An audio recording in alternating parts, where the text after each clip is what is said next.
College से घर लौटते हुए प्रिया का मन पूरी तरह वंदना आंटी के ख्यालों में डूबा हुआ था।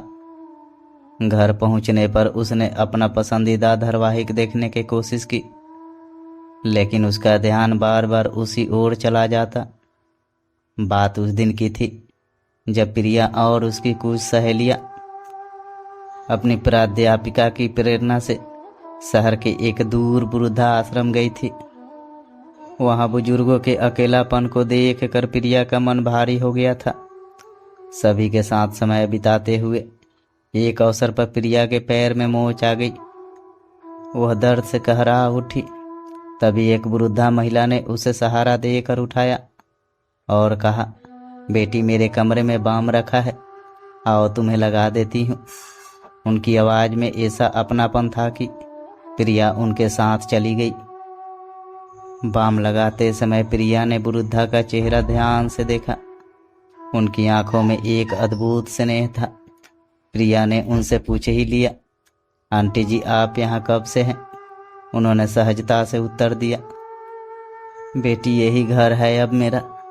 प्रिया ने भी अपने बारे में बताया।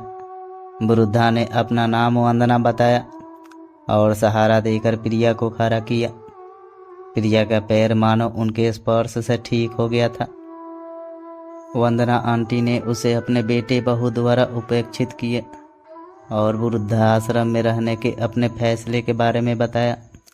उनकी कहानी सुनकर प्रिया भावुक हो गई और जाते समय उसने उन्हें अपने हाथ से बुने मोजे भेंट किए, जिसे पाकर वंदना आंटी की आंखों में खुशी झलक उठी। प्रिया ने घर आकर सोचा कि वह मम्मी को वंदना आंटी के बारे में बताएगी, लेकिन मम्मी के स्वभाव को देखकर उसने विचार बदल दिया। मम्मी हमेशा रिश्तों की बजाय यथार्थ को प्राथमिकता देती थी।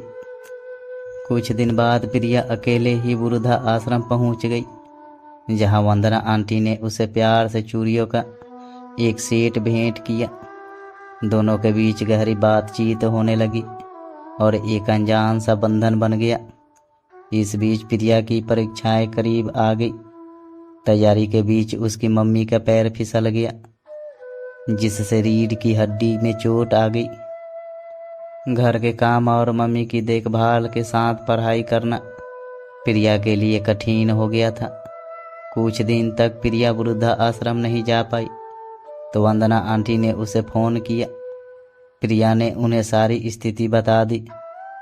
अगले दिन जब प्रिया परीक्षा देकर घर लौटी तो देखा कि मम्मी और वंदना आंटी ठहाके लगा रही थी।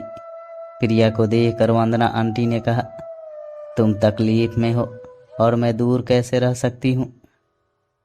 प्रिया ने मम्मी को वंदना आंटी के बारे में बताया तो मम्मी ने प्यार से उसे समझाया कि हर व्यक्ति अलग होता है।